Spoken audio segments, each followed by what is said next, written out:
ماشاءاللہ بھائی عبدالجبار حسانی صاحب اپنے کلام کے اندر صحابہ اہل بیت کا ذکر کر رہے تھے۔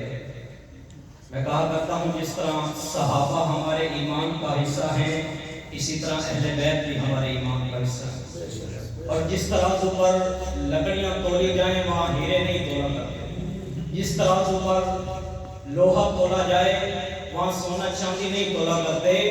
اگر تم نے صحابہ کو تولنا ہی ہے تو تاریخ کے ترازو میں نہ تولو، قرآن کے ترازو میں تولو یا محمد کے فرمان کے ترازو میں تولو۔ صحابہ حضور علیہ السلام کے در والے تھے، اہل بیت حضور کے گھر والے تھے۔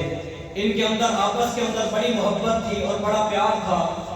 ایک چھوٹا سا واقعہ پیش کر کے بھائی ساجد صاحب کو دعوت دوں گا، وہ اپنے مناجات پیش کریں گے۔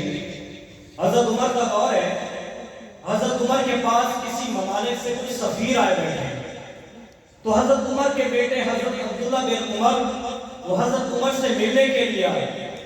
دیکھا کہ کچھ ممالک کے سفیر ہیں، اندر مشورہ چلتا ہے، میٹنگ چل رہی ہے، وہ باہر بیٹھ گئے، ان کو اندر جانے کی اجازت نہیں ملی۔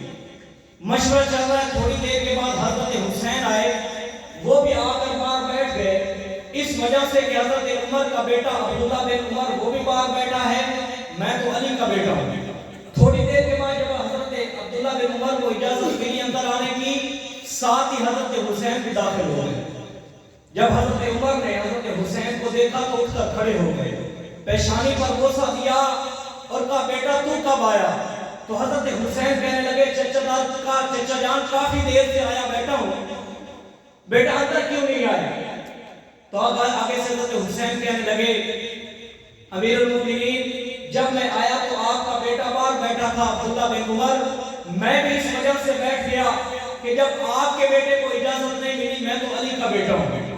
حضرت عمر کی آنکھوں سے آنسو آ گئے، فرمانے لگے بیٹا عبداللہ بن عمر کے لیے تو وہی قانون ہے، جب مشورہ چل رہا ہو، جب میٹنگ چل رہی ہو، اسے اندر آنے کی اجازت نہیں ہے، لیکن اے بیٹا حسین تیرے لیے کوئی قانون نہیں ہے، جب تیرا جی کرے آ جایا کر، کوئی تجھے روک نہیں سکتا۔ عمر تو وہ تھا کہ بکریاں اور اونٹ چلایا کرتا تھا، آج اگر عمر 22 لاکھ مربع میل کا حکمران ہے، یہ تیرے نانے کے جوتوں کا صدقہ ہے، عمر کا کوئی نام